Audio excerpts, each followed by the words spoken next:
How's it going, everybody? This video that you're about to watch was filmed originally in 2020. I did not have time to watch a horror movie today. It is Survivor and Challenge Day. I have a problem. That's on me. Hopefully this will be the only time we have to do this, but just in case, I do have a couple more that I didn't post last year because I gave up out of mind melt, pretty much. Take care, everyone. Have a great day. We're going to start with this right here, The Invisible Man. Now, this came out earlier this year, and it has a pretty nonchalant cast. The female has been popular for a bunch of things. I'm sorry I don't have her name right on hand. If I can find it, I'll post it here. But she does a very fantastic job. And my favorite character, the police officer that she is staying with, does another fantastic job. So without further ado, let's jump into the story. Now, this film has been remade. Originally, it was made in, I believe, the 90s. The story goes as such: a female is leaving an abusive relationship with a man that makes suits for the military, from what I understand. Slowly over time, she escapes the house, and that's the very first scene you see, is she escapes the house while having him drugged, and she runs for her life, pretty much. Her sister rescues her and takes her to a safe house where a police officer and his daughter hold her up. About 2 weeks later, they are let known that that man killed himself. Or so we are to believe, because within the next week or so, a will comes in the mail saying that she can get $5 million in the lump sum of $100,000 every month until it is paid off. The lawyer made sure it was specific that she had to meet him in person, and after that moment, things start to get weird around the house. Things go missing. A knife disappears on its own. Architect drawings for her job interview go missing. Things along those sorts, which leads to the thoughts that maybe he didn't in fact die and is out for revenge for her leaving.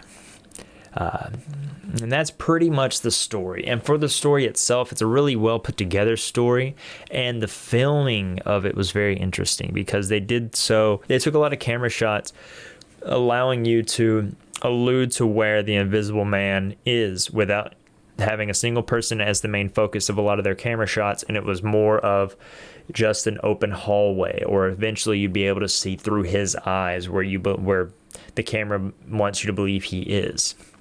So the story is really good. The story is about a 7 or an 8. I will give it a 7.8 to make it simple. So 7.8 on the scoreboard there. The threat is interesting for this one. This is another one of those films that could be classified as a horror just because of some of the elements that they tried to put into it, much like it being kind of... the scenes itself were setting the atmosphere with or without anybody being in there. There wasn't a ton of music, but when the music was there, it was to what it seemed to hide the footsteps of the man. So it was the threat being the man and being an unseen threat.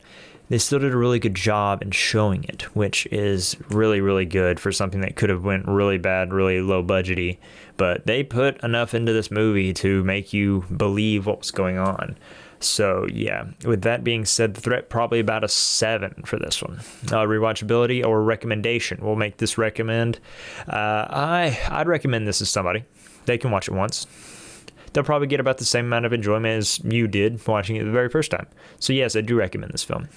Scare factor, for me, it was more of a shock factor for this one, because some of the things that they were able to do with an unseen assailant were really good. Especially there's a hallway scene that you will, if you watch this movie, you'll understand that they did really well with the green screen and the suit, and how they were able to kind of track some of this through this one long shot. So it was really, really, really unique. But shock factor for some of the things that they were able to pull off instead of scare, because once again, this film didn't really come off as a scary movie. I will give it a 6 maybe. There was some gore in it, so that's always a plus or a minus depending on who you are. Just a little bit, nothing like an actual hack and slash. So the overall score on this film, I give probably about a 6. No, I'll probably give it a 6.9. I can't quite give it a 7.